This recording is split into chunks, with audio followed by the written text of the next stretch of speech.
सनातन स्तुति में आपका स्वागत है। सर्व मंगली मांगली शिवे सर्वा साधके शरणक तिरवंके गौरी नारायणी नमो स्तुते। सातवें दिन दुर्गा सप्तशती का 12वां अध्याय इस प्रकार से है। देवी देवी बोली, हे देवताओं, जो पुरुष इन स्रोतों द्वारा एकाजित होकर मेरी स्तुति करेगा उसके संपूर्ण कष्टों को निसंदेह हर लूंगी। मधु केटव के नाश, महिषासुर के वध और शुभ और निशुभ के वध की जो मनुष्य कथा कहेंगे, मेरे महात्म्य को अष्टमी चतुर्थी व नवी के दिन एकादशी होकर भक्ति पूर्वक सुनेंगे, उनको कभी कोई पाप ना रहेगा। पाप से हुई उत्पन्न विपत्ति उनको ना सताएगी, उनके घर में दरिद्रता ना होगी, उनको प्रियजनों का विषय ना होगा, उनको किसी प्रकार का भय न होगा। इसलिए प्रत्येक मनुष्य को भक्ति पूर्वक मेरे इस कल्याणकारी महात्म्य को सदा पढ़ना सुनना चाहिए। मेरा ये महात्म्य महामारी से उत्पन्न हुए उपद्रवों को 3 प्रकार के उत्पातों को शांत कर देता है। जिस घर में, मंदिर में, जिस स्थान पर मेरा स्रोत विधि पूर्वक पढ़ा जाता है, उसी स्थान का मैं कभी त्याग नहीं करती, सदा मेरा निवास रहता। बलिदान, पूजा, होम, महोत्सव में ये मेरा चरित्र उच्चारण करना चाहिए, सुनना चाहिए। ऐसा हवन पूजन मनुष्य चाहे जानकर करे, बिना जाने के मैं तो उसे तुरंत ग्रहण कर लेती हूँ। शरत काल में प्रत्येक वर्ष महापूजा की जाती है, उनमें मनुष्य भक्ति पूर्वक मेरा ये महात्म्य सुनकर सब विपत्ति छूट जाता है, धन धान्य पुत्र आदि से संपन्न हो जाता है। मेरे इस महात्म्य व कथाओं को सुनकर मनुष्य युद्ध में निर्भय हो जाता है। महात्म्य के सेवन करने वालों के शत्रु नष्ट हो जाते हैं तथा कल्याण की प्राप्ति होती है, उनका कुल आनंदित हो जाता है, सब कष्ट शांत हो जाते हैं तथा भयंकर स्वप्न दिखाई देना तथा घरेलू दुख इत्यादि सब मिट जाते हैं। बाल गृह में ग्रसित बालकों के लिए मेरा महात्म्य परम शांति देने वाला है। मनुष्य में पूर्ण पड़ने पर यह भली भांति मित्रता करवाने वाला है। मेरा ये महात्म्य मनुष्य को मेरी जैसी सामर्थ्य की प्राप्ति कराने वाला है। पशु, पुष्प, अर्ध, धूप, गंध, दीपक इत्यादि सामग्रियों द्वारा पूजन करने से, ब्राह्मणों को भोजन करा के, हवन करके, प्रतिदिन अभिषेक करके, नाना प्रकार के भोगों को अर्पण करके, प्रत्येक वर्ष दान इत्यादि करके जो मेरी आराधना की जाती है, उससे मैं जैसी प्रसन्न हो जाती है वैसी प्रसन्न इस चरित्र के सुनने से हो जाती है। ये जो महात्म्य श्रवण करने वाले पापों को हर लेता है तथा आरोग्य प्रदान करता है। मेरे प्रादुर्भाव का कीर्तन दुष्ट प्राणियों की रक्षा करने वाला है, युद्ध में दुष्ट दैत्यों का संहार करने वाला। इसके करने से, सुनने से मनुष्य को शत्रु का भय नहीं रहता। देवताओं, हे देवताओं, तुमने जो स्तुति की अथवा ब्रह्मा जी ने जो मेरी स्तुति की है, वे मनुष्यों को कल्याण में बुद्धि प्रदान करने वाली है।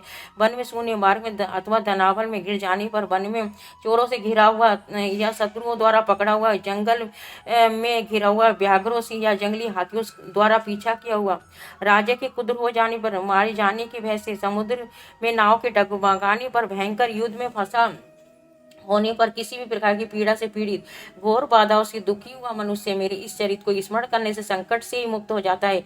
मेरे प्रभाव से सिंह, चोर, शत्रु इत्यादि दूर भाग जाते हैं और पास नहीं आते। महर्षि मैदान ने कहा, माँ प्रचंड पराक्रम वाली भगवती चंडिका यूं कहने के पश्चात सब देवताओं के देखते देखते अंतर ध्यान हो गई।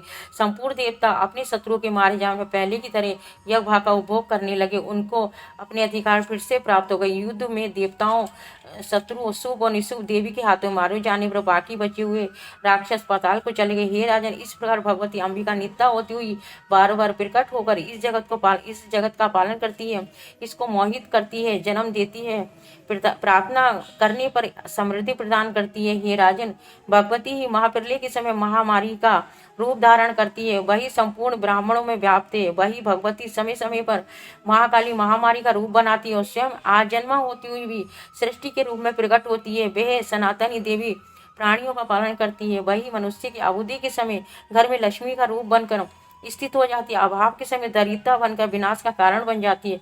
पुष्प, धूप, गंध आदि पूजन करके उसकी स्तुति से वह धन एवं पुत्र देती है, धर्म में सुबुद्धि प्रदान करती है। नमः चंडिकाय माता की जय। 13वां अध्याय इस प्रकार से है। महर्षि मेधा ने कहा, हे राजन, इस प्रकार देवी के उत्तम महात्म्य का वर्णन मैंने तुम्हें सुनाया। जगत को धारण करने वाली इस देवी का ऐसा ही प्रभाव है। वही देवी ज्ञान के देने वाली भगवान विष्णु की इस माया के प्रभाव से तुम और वैश्य तथा अन्य विवेकी जन मोहित होते हैं और भविष्य में मोहित होंगे।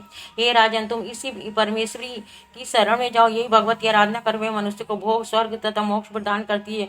मार्कंडेय जी ने कहा कि महर्षि मेधा की ये बात सुनकर राजा सुरथ ने उग्र व्रत वाले ऋषि को प्रणाम किया और राज्य के छिन जाने के कारण उनके मन में अत्यंत गलानी हुई। वे राजा तथा वैश्य तपस्या के लिए वन को